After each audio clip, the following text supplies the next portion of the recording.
What's up? How you doing, Ray of Sunshines? I am your girl, Talisa Ray, and we are reviewing Ready to Love, Make a Move, Season 1, episodes number 7 and number 8. Okay? I know when I finally got a chance to watch episode 7, I thought, why didn't you come right away? Why didn't you come right away? Why didn't you? Because I was busy and my spirit was a little tired. But I'm gonna make it through this entire season. So I'm here and I'm gonna give you 7 and 8. That was a whole little mini rant. I was just tired. Wasn't it? My spirit was tired. Look at me. Still as gorgeous as ever. Okay, yes, okay. Listen. Okay, so for 7, Cam finally shows up to the party, late and all, bearing gifts, probably some small little trinkets, and I mean, I was relieved that he showed up. She was relieved that he showed up. Her spirit was happy. My spirit was happy because I was like, oh, this is the end. This is the end if he does not show up. Birthdays are meant for celebrating. And if he just be like, I'm sorry, I didn't make it. Even if it was a text message, it wouldn't have been such a good thing. And she made a very good observation that she must really like him for her to be so concerned about whether or not he was going to show up or not. Nevertheless, we're going to keep going because Myel. Now, I know I said that he is an attractive older man. I did say that. I still stand by that. But he is also a snake. I mean, the way he was interacting with Vernisha, y'all saw it. We didn't like it. It was inappropriate. It was inappropriate. And you were invited to the party by someone else. By a date. That's like you going out with your boyfriend and y'all having a good time and he sees somebody that he likes. And he gonna go over there and talk to them. And if you're in a one-to-one relationship, that ain't it.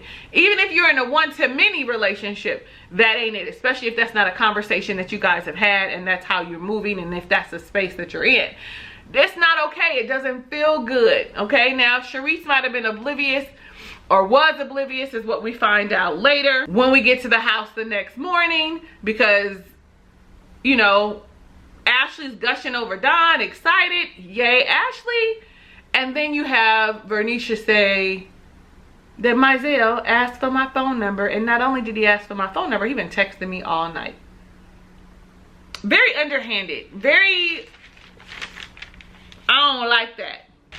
Meanwhile, Charisse is gushing over Myel to Zadia. Like, I'm gonna keep him, I really like him. XYZ, blah, blah, blah. Like, so in the kitchen, yeah, he asked for my phone number. And not only did he ask for my number, I gave it to him. Because, you know, it's fair game. I got a problem with that too, okay? I know they're not friends.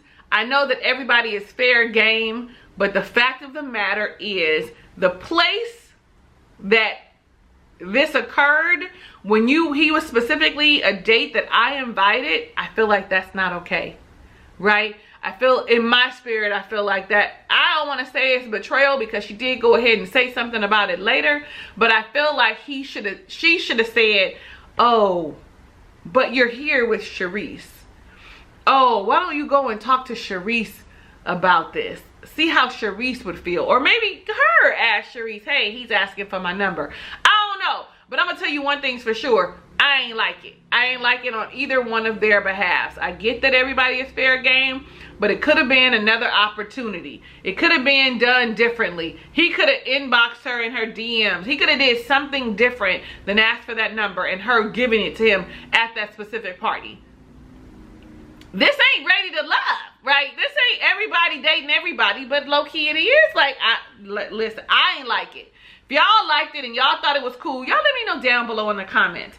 Now, I am going to say, I'm glad that I'm glad that Vernisha decided to say something to Charisse about it. I'm glad that she decided, hey, let me go ahead and share with her that he's been texting me all morning and last night.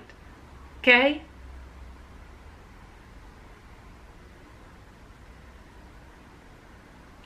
And Sharice was like, well, that's nice because I ain't heard from him. I ain't heard from him. Which makes it even worse. Like, you didn't even say, did you make it home safely? I know I'm with a bunch of women and we probably on a, you know, in a Sprinter van or something like that. I know that we're together, but because you like me and are interested in me, you didn't even send to me, the person that you went on a date with, hey, did you make it home safely? You chatting up my homegirl that's in the next room. I mean, I don't know. Maybe my theory is flawed. The way I see that is flawed. Maybe. Like, you have no concern for me. I will also say that Vernisha didn't feel like it was okay that he switched up on her. Like, wait a minute, he was texting me and didn't have no conversation with you? Because what does that mean? All of us knows that if something better comes along, he's going to do the same thing to you, because this is the unhealed toxic version of this old man. You too old for these games. Too old for these games. Then they all get together with Tamika, the matchmaker, prior to the mixer, and it comes up. And Tamika's all like, well, how do you feel? How do you feel about this, Sharice? She's like, very uncomfortable and it's awkward. Kudos to Sharice for keeping her composure, even though her whole face the entire time Vernisha was talking, the whole while this conversation was happening, her whole face was deconstructed and disgusted. But kudos for her for being like, okay, well, you know what? It is what it is. They are fair game. It's nothing that I can do about it. Kudos to her, because I'd probably be like, you know, I get that they're fair game, but I don't think that that was okay. She could have easily said that, but she didn't. She just kept her disgust and low-key embarrassment to herself, because I was all leaned up, hugged up with this dude. I'm all telling Zadia he gonna be my keeper, and the whole time he checking for Sharice. I mean, for Venetia. Child, then the keepers show up, okay? Vernisha is extremely irritated about Tabari being so extroverted. She feels like it looks like he's putting on a minstrel show, like he's, you know, not showing who he is. Later, when she decides to keep him, she says, I would like people to see the more serious side of you, right? I really want people to see that part of you, that there's so much more to you. And it seems like he heard it, right? He was like, that just means we need to spend more one-on-one time, and we need to start getting a little more, you know, romantic. So that was nice. Ashley,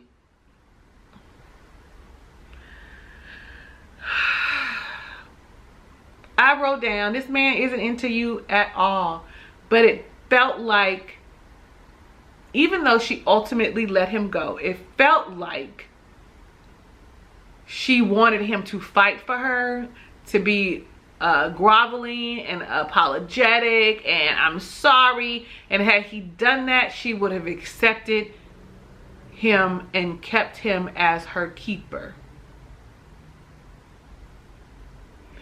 Because if you pay attention, when everybody else says, okay, I'm moving in a different direction, nobody says, I'm waiting on you to say something else. He said, that's cool, that's what's up. He had nothing else to say. Proof again that he is not into you, was not into you, and you like, don't go back and forth with that man.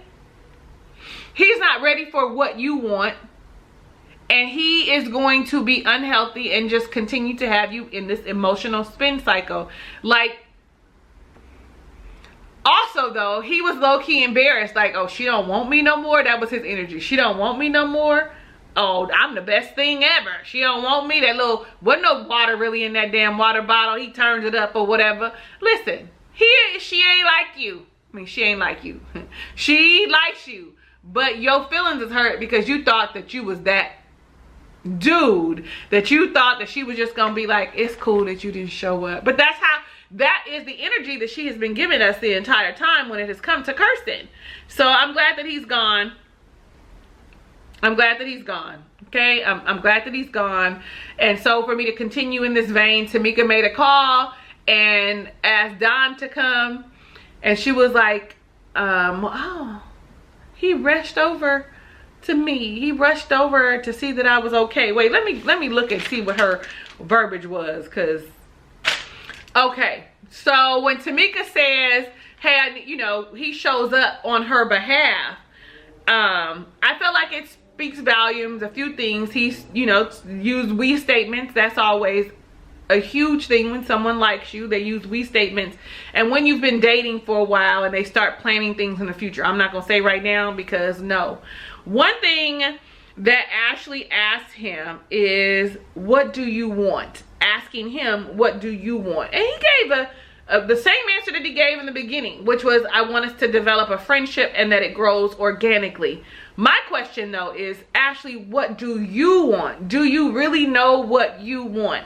I also wrote, as I scanned through here, of course, that Ashley needs therapy so that she can heal, and that she understands that her worth and her value is not tied to any relationship except for the one with herself. And honestly, we all be needing that reminder, me included. I just had that reminder. You know what I'm saying? My worth is not, or how I view, let me say my worth, because my worth is never tied to someone else, but the way I view myself is not tied to someone else in the way they think. Yeah, I'm gonna take inventory. I'm gonna see if any of the stuff is true, but my value and who I am is not tied to other opinions of other people's opinions of me. There's always some truth in some things that people say specifically for them. That is the experience that they've had with you. But when you take a look at it when you take an overall look at it, that one person's ideas and thoughts and perceptions of you is not the sum of all. Here I go on a tangent, and I want to make this 7 and 8, so I can't be on too much of a tangent. But the Sharice, when Myel comes in, looking like an old cat daddy, and I'm not talking about the kind that wear the leisure suits with the matching hats and the matching shoes. The ones that think they still young with his cut-off shirt. He came in looking weaselly to me. You know what I'm saying? Looking real like, oh, like I'm the man because I'm talking to two women in the same house. I love Sharice's no-nonsense energy. I know she messy. I know she wasn't our favorite, but like I said before, back then too, in whatever Miami episode year that was, season that was, even then I liked her no-nonsense. I thought she was messy, but I appreciated the way that she addressed her specific issues when dating these men. She was straightforward and asked him, asked his intent, to which he stuttered. What's your intent with Vernisha? Why, you know, you reached out to her, etc. And he stuttered, and she just stood there. And then when Tamika came over to help expound, which I feel like Tamika didn't necessarily need to do that on Sharice's behalf, but I appreciate it. Homeboy doubled down, okay? Doubled down in the lie of, no, you know, I didn't talk to her last night. It was this morning, and it was endearing because she asked me where I left my bag, and she asked me where my bag, did I find my bag, and it was endearing. It was before that you asked for her phone number. And all we ever really want is for you to be honest. And I understand that people think that women can't handle honesty, but I guarantee you this. We can. We can. And we may navigate it and may navigate through it with hurt, right, and sadness. We may be brokenhearted for a little bit, but we can handle the truth better than you circling around like a fucking buzzard, lying. Like, how are you expecting to have a relationship with someone? Yeah, I wrote down all that fidgeting and looking around and shit. He is too old to be playing these games at 55. Get out of here. That's why he by himself. She did tell him, so long, I'm going in a different direction. I know he wasn't. Was he surprised that she would want to go in a different direction? Oh, did I say anything about Zadia and Cam? Pretty much the same thing, that he keeps her and that he says that he wants to make room for her. Okay, that's great. I didn't even say anything about Cantrell and Vernisha. I just wrote down, he needs to go. Child, he ain't for you. He ain't for you. That's what I wrote down. He ain't for you. Y'all can take that how you want to. I can keep going because I skipped a whole lot of stuff trying to get through this. Oh, I did write down, I love these vignettes, and they talked about chemistry versus sex. If you have good chemistry, they said, and the sex is whack, it's a no. I'm gonna disagree with that entirely. Because in my mind, sex is 80% mental, okay? 80% chemistry, vibe, conversations, getting to know you. The other 20% is the act. Now, they may need a little direction, may not be as experienced or do the things that you like. That's why we have conversations about the segs and what we like and our wants and our dislikes, especially at this big age that these women are. They're all over 35. We have conversations about what things we enjoy and vice versa, so that we do have pleasant experiences. And I get that those are hard conversations to have. You have to have a partner that you feel connected to do that. One that makes and creates a space for that for you. So I'm gonna agree. I'm gonna disagree. You can have the chemistry, and you can work on the segs, but you have the segs and no chemistry. It's a no for me. What do y'all think? How important is chemistry and sex? Let's see. They go on a couple double dates. Vernisha and Ashley go with Trey and Mike, and I was like, Mike, you 31? No, that can't be right. That can't be right, because I would have hollered at Mike, and Mike is too close to Royal's age. I said, I know you lying. What? I ain't really got nothing else to say, but what? Please, God, don't send no baby this way that look like that, okay? Don't that seemed like he got a good head on his shoulders because he had a little bit of life experience. Do not send no babies in their 30s, early 30s. I mean, because 38 and above is great. I'm 47, just so we're clear. But I do not want a 31-year-old. What am I do? Child, I was with Vernisha. It's a no for me, dog. Now, people who were in their 30s, early 30s could have said yeah. Or even what's her face? Ashley could have said yeah. And Zadia. But it's a no. We also see Sharice and Zadia on a double date with Will and Brandon. And I actually thought that Zadia was gonna like Brandon a little bit. Like, he seemed like they had a little bit of chemistry and whatnot, right? Yeah. So did not. Because she said no. She ain't said nothing yet. That's in the next episode. But Sharice hit it off with Will because he's 38, she's 40, early 40s, can't remember, 44 maybe. But she said that he's the only person that she did not have to carry the conversation with. And honestly, when I be thinking about the conversations that she's had with these dudes, has she really been carrying the conversation? Has she? Right, exactly. Then we see Ashley and we see Donald, and they she goes to Donald's house for a date. She said the food was good. I was like, but what did he make? We want to see what he made. We want to see what he made. What did he make? They play with the conversation cards, and I've dated actually 2 different guys where we use like cards, conversation cards, books, and ask, questions, and it helps to expound on the dialogue on things that you wouldn't normally talk about. So I was really glad for that, because when they started talking, let's just skip to it. And oh no, wait, hold on. 2 things. Don has said he's never been in a healthy relationship, that they've all been toxic, and that's why he goes as slow as he does, wanting to develop a friendship first, then move forward. Yeah, I don't know what else. I don't know what this is, but the main thing was I'm glad they had the conversation cards, because she said, tell me one thing about you that you have not revealed about yourself yet. And he was like, I was married. And she was in shock and in awe.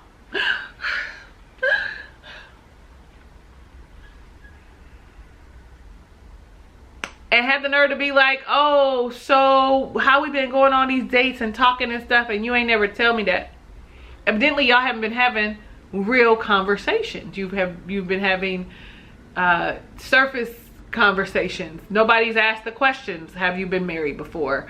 And it's not information that he's volunteering. Would you guys have been upset to have found out just now that he had been married? I would not have been. Okay, I would not have been upset to find out that the man had been married before. You know why? Because at 38, a lot of people have been married. A lot of people have had relationships. Then when he went on to say it was only a year, and it was like on the spur that nobody really knew. You know what I'm saying? And pretty much they got a divorce, so probably got it annulled within the year, right? Like, I didn't understand.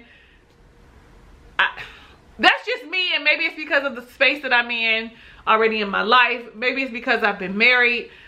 You know, like I just don't get some of her unrealistic expectations, because the expectation is, because we're gonna go right into this, we're gonna start right now into episode 8, and we pick up, and episode 8 is all work and no play. The expectation is that she wants to be with someone who has never been married. I mean, there are other people like that out there, like her, but what's the percentage? I don't know. It's just me, and I feel like she has unrealistic expectations for these men that she's dating. The next question was, what is your honest opinion about me? And she said that he was easy going, he was intelligent, and that he was I'm sorry, that's backwards. His response to her was that she was easygoing, that she was intelligent, and that she was healed. He said some other stuff, but I wrote down healed with a question mark. He should have said healing. I mean, to make her feel better, because she's not healed. Nothing is said to me about Ashley that she is healed. Starting with when she's talked about Alex, Chocolate Thunder, in this first episode. It's one thing to still have emotions about, you know, someone you cared about. It's another to have full-on tears. Like, you're not fully over that. It's just the truth. It's still tender. It's going to always feel away when you think about that relationship that broke your heart. But speaking from experience, okay, I've had my heart broken 4 times in my life, right? Let me think. Yeah, 4 times my heart has been shattered. One is still a little new, so that's why I get a little like. Nevertheless, when I think back on the first 2, there's nothing about me that wants to cry and break down and feel sad. Nothing about that. When I think about my husband, I'm healed by this now, and I have a different perspective of it. And when I think about him and I cry, it's because of me missing him and the things that he did bring to our relationship that I didn't necessarily appreciate at the time. And then of course the newest one is still close, so you know, I get a little tear duct happening. But that's neither here nor there, because life moves on, and next month, the month after that, and the month eventually one of these days, I won't have the swelling in the eyes, okay? But that's my point. You're not going to have such a visceral reaction if you're healed from the heartbreak. Now, he said, or she said about him, the best thing, I don't know, I wrote down, the best thing she said was that in a room full of people, she still feels like she's the only one, which is a great feeling that he walks around or whatever, because she needs that. She don't want to feel like she in competition with anybody ever. And you shouldn't have to feel like that if you are in a one-to-one relationship. You should not have to feel like that. You should not feel like, damn, my man is checking for everybody. So when Cherise shared that with Ashley in the kitchen in episode 7, Ashley, well, not Cherise, child, Bernicia shared that with Ashley in the kitchen. You could see Ashley was like in her face, like shocked, but also like, what kind of friend are you? You know what I'm saying? Like that's what you do. That you could see, because she needs to be your center. She needs to feel like you desire me, you want me, and everybody knows it, right? I think all of us have that just a little bit. Anyway, so Cherise gets the opportunity to go on another blind date, and she goes out with Nick. I think I'm doing this all out of order, so wait a minute, let's back up. Cherise gets a call, and Tamika's like, because you don't have a keeper, I'm gonna give you another blind date, so that you have an option, that you can have options like everybody else and don't have to settle for what I just gave you because this is the only guy you talking to, which I love that for her. She was excited about it. We see Zadia go over to Cam's house, okay? And then I just go right into it, huh? I didn't even take a breath. So then we see Zadia go over to Cam's house. It's a bachelor pad for sure. For sure. It's a busy man's house is what I wrote down. They have breakfast. You can see the turkey bacon and the fruit. He talks about this house is just a stepping stone, because when he's ready for the next relationship, he's outgrown that house and it needs more space. Like, it's literally, as he called it, a trap house. A working man's trap house. I come in, I do all the work that I need to do here, sleep, get dressed, eat, and I go to my pharmacy job, right? Zadia asks him what's next. And the way he is talking to her makes me know that, of course, we already know that moving is a heavy no. That he's a little unsure about what their future looks like. In this moment,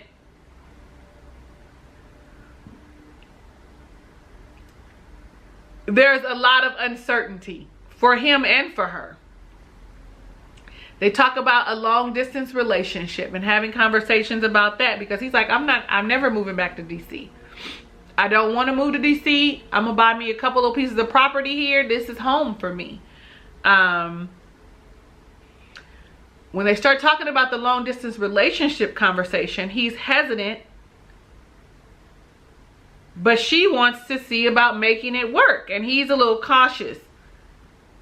I don't know what the hell I got written here. What do I have? He's cautious. Neither of them have ever experienced a long distance relationship. Having to like plan their visits, etc., would be a lot for them. But eventually, if things got serious, they would have to collectively figure out, where do we go together? And neither one of them want to uproot, right? And so for me, I feel like, how much further are we gonna go? Now, Zadia, you put your eggs in this basket. He seems to be a great man, but I think you're doing yourself a disservice. It's time to open yourself up. This is what I wrote down here in the next part. The first part, I had no clue. So then we see Cherise, and she goes out with Nick, and Nick is familiar, looks familiar, because he was one of the guys from the initial day. And she was like, oh, and he was giving heavy eye contact. Evidently you were too, because you saw him looking, but you was like, that ain't it, because of the aesthetic, like the clothing that he had on. He wasn't in a suit like she likes, you know. He didn't give that upper echelon, I got a little change in my pocket look. Yeah, that's the best way I could put it. But they have heavy flirtatious energy, very heavy. But first time I've seen her smiling and giggling and flirting with somebody else. Like, literally, I don't have anything else written. I don't know what he do for a living. I don't even know how old he is. And even watching it still through to the end, I don't know. So if y'all know how old Nick is and what he does for a living, let me know down below in the comments. She found him very attractive. Vernisha goes to Tabari's house because he made dinner for her. And I guess that was this episode. See where they live, right? But I enjoyed that they did have a more, I won't say serious, but more pointed conversation. But before I say that, I love the fact that he listened to her when she said that she loved long stem roses, and he brought her some flowers. I tell y'all all the time, I love when a man buys me flowers. The only flowers I do not like is carnations, but my favorite flower is sunflowers. But I love all the flowers. I love all the flowers. They don't have to be anything specific. Just try not to get carnations. I'm gonna be grateful though. Like, puts a smile on my face and lets me know that they are actually thinking of me, because I literally love flowers and plants. Buy me a plant, oh, you winning, because of course plants are gonna last longer as long as I nurture them and not do them like I've been doing my plants in my house here lately. Okay, let's keep going. They talk about LDR, long distance relationship. And she said she's never done it and doesn't know how it's gonna work. I mean, you know, because between Texas and Louisiana, she was like, oh, okay, that seems doable. But he spends a lot of time in Mississippi. And he was like, you know, priorities change. Things happen where something looks a little different, you know, and so we make adjustments as long as we are on the same timeline. Like, I appreciated seeing this side of Tabari. It actually showed that maybe he really was, like, seriously interested and wanting to get to know her, because honestly I think all these men were just here to have a good time, to be on the show. The casting call was made and boom, here we are. Like, that's what I feel. Sorry, not sorry. Like, none of these men came on here like the men who come on Ready to Love. These men came on here like, oh yeah, we got 4 women and we're gonna set you up on blind dates. Do you want to come? And it shows even more when Cam comes unexpectedly to the house in the morning. The ladies are in their pajamas, except for Zadia, honey. She's got on her cute little yellow bodycon dress and her hair is done. Like, face makeup beat. Like, you ain't finna catch her without it. That's how I feel. And I wrote down, he seems a little displaced in his emotions. He seems a little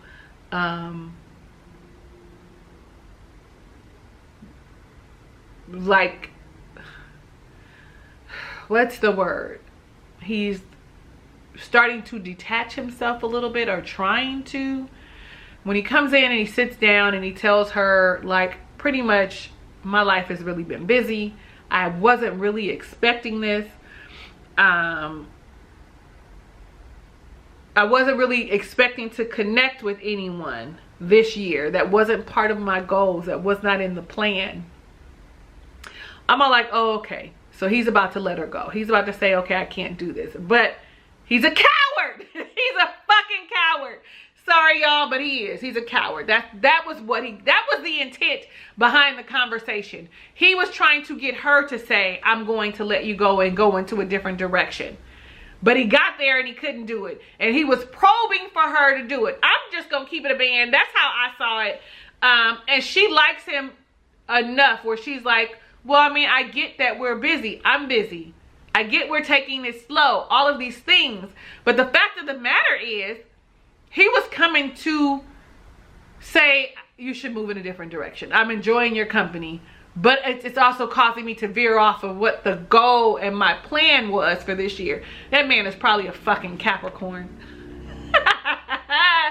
I wrote down, he knew that he had these goals when he set out to go and be on this show.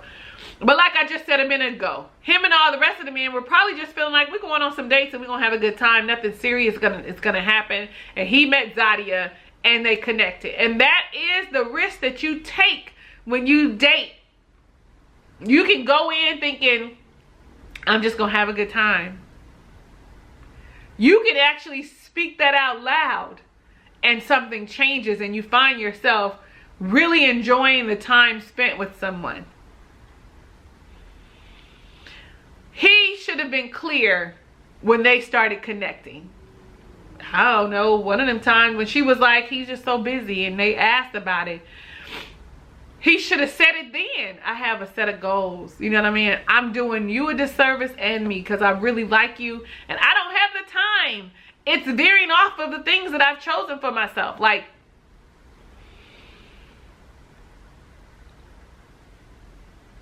listen, this whole handshake, I don't even know what's happening over here. It feels like TC, I'll kill you. It's like, child, I just be wanting people to be honest with what they want.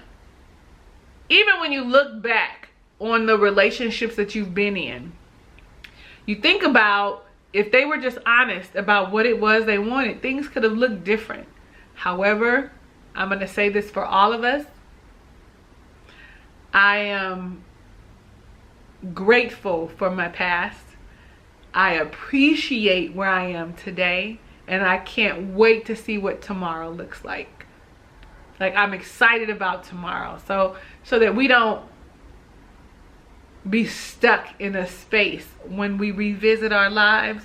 We can just say, I'm grateful for my past experiences. I appreciate where I am today, right now, the way my life looks.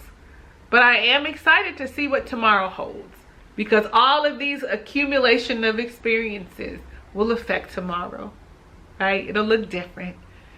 That was a sidebar from me to you. Y'all hold on to that. I also wrote down the whole long distance relationship moment, the conversation, the long distance relationship, the moving conversation. All of that was too much for him. He left and he sat in that, and he probably called up a couple friends, called up his mama, his sister, them, his cousin, somebody, and they was just like, you need to be honest. Like, this isn't the path that you wanted to go on, right? I feel like he's a coward. I feel like he's a coward. And not because he doesn't want to be, or not because he has goals. That's great, right? He has a plan. That's amazing. He's a coward because he cannot share with her, I'm going to go in a different direction.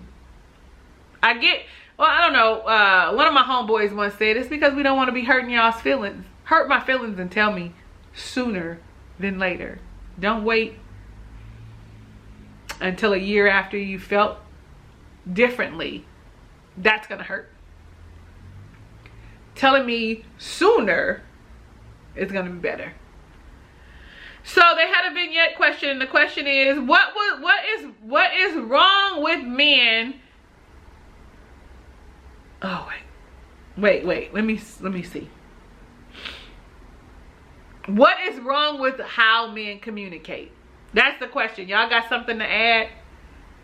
Y'all got something to add? Y'all let me know down below in the comments. I feel like most men are afraid to have hard, awkward, uncomfortable, difficult conversations. Most men veer away from that.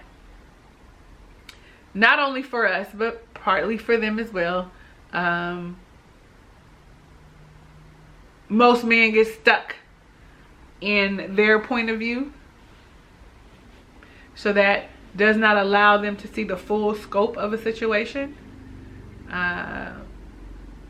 Most men, I guess that's the same thing I was gonna say, the same thing I just said, which is they can't see the other side when they have a conversation. I date men now that do communicate, but I mean, we all fall short, right? We all fall short.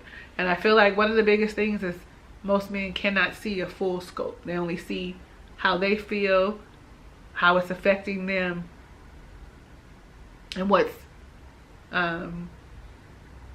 yeah, that's pretty much it. Y'all let me know down below in the comments. Okay, so we are at the meetup for episode 8. Zadia talks about the meetup when I talk about the prior to the mixer with all the girls, and Zadia talks about, I really enjoy being in Cameron's company. Yes, we've kissed, but I want to keep it in my pants. I want to keep my genitals in my pants because I don't want it to muddy the waters. And I really feel like that's a good idea for her. For all of them, that's what you want. I ain't here to tell you what to do, but in this instance, because I feel like had they been intimate, it would be even a more difficult decision if they have to part ways.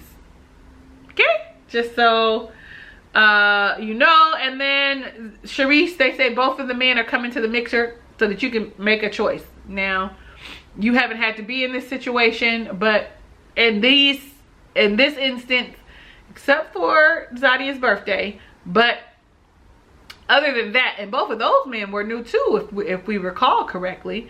So we get to the mixer. Will comes bearing gifts, which is great. Bringing a gift over, you know, is equivalent to having flowers. Oh, I feel like I wrote down Vernisha, Ashley, and Zadia. None of them had viable options, so they all kept their keepers. That's literally what I wrote. That's the gist of it. I wrote down, only person I have extra stuff to say about is Ashley, because oh no, I think I have something extra to say about Ashley. And the thing that I say is what I said in the beginning. Girl, him being married before is not a deal breaker. It's just proof that you guys need to have conversation, poignant conversation, meaningful, intentional conversation. It does not mean that he should not that you should let him go, but she keeps him because, like I said, they don't have no viable options, and they get their little first kiss and it's a peck, and she said, I wish it could have been longer, then you should have lingered. Ain't that how it works? You might get a peck at the first go round and then you do it again and it's a linger. I don't know. Y'all let me know down below in the comments. I don't know. I wrote down, when it came to Sharice, she chose the wrong guy. I felt like Will seemed like a kind spirit. He seemed like he would have given her the attention that she deserved. I did not like that he called her mature. Like, cause my nigga, I'm not that much older than you. Excuse me. But that's how I felt. And she kept Nick because she was sexually, energetically attracted to him in that manner. Anything else? It is something else. So Tamika says we are bringing folks back that you may have overlooked. And Vernisha's like, I don't double back. Once I'm done, I'm done. Like, that's a whole ass thing. I find myself, when I do double back, it's different. I can't get rid of the things that we may have said as we parted. It just never seems to work out. Vernisha's the first person, and the person they bring back for her is Myel. Like, she never actually dated Myel. And I'm looking like, why would she even want to be sitting in front of him, considering when he was there and he was let go, she was like, oh, and he double backing, like he didn't stand 10 toes down. He wasn't standing on business. When the conversation was had about getting my phone number and wanting to talk to me and get to know me, he made it like I was lying. I wrote down, get him the fuck out of here, okay? And he said that he didn't owe Sharice an explanation. I don't even know what else. I don't have nothing else written because I was too outdone. I said, I know you lying. You think that you're saying the things that someone wants to hear, but it felt like he was. It felt like Vernisha was falling for the okie doke. Seemed like she was like, oh, I appreciate him saying. I can't wait to see what happens next. Is she gonna get rid of Tabari for Myel? Y'all let me know down below in the comments. I know this was a long episode, but yeah, sorry, not sorry, because it's 7 and 8. Let me know what you thought about this episode. I think I said that already. I am your girl, Talisa Ray. Thank you so much for watching my review of Ready to Love, Make a Move Season 1, episodes 7 and 8. If it's your first time visiting my channel, definitely click the subscribe button and become a ray of sunshine. Next to that button is the notification bell. So you can't hit the subscribe button and not the notification bell, because you won't know that I've uploaded. So you should hit that too. Give this video a thumbs up because you like me, and that'll help me know that it's real, as well as the algorithms. They'll also be like, oh, they like that girl. Let me run her around to some other people, and then share it with your folks. Have you seen Talisa Ray? I like her, or I don't like her. Let's go troll her. I don't give a damn. Send them over here. Know that I love you in real life and want every good thing that God has in store for you. Even if you don't know what that is for yourself.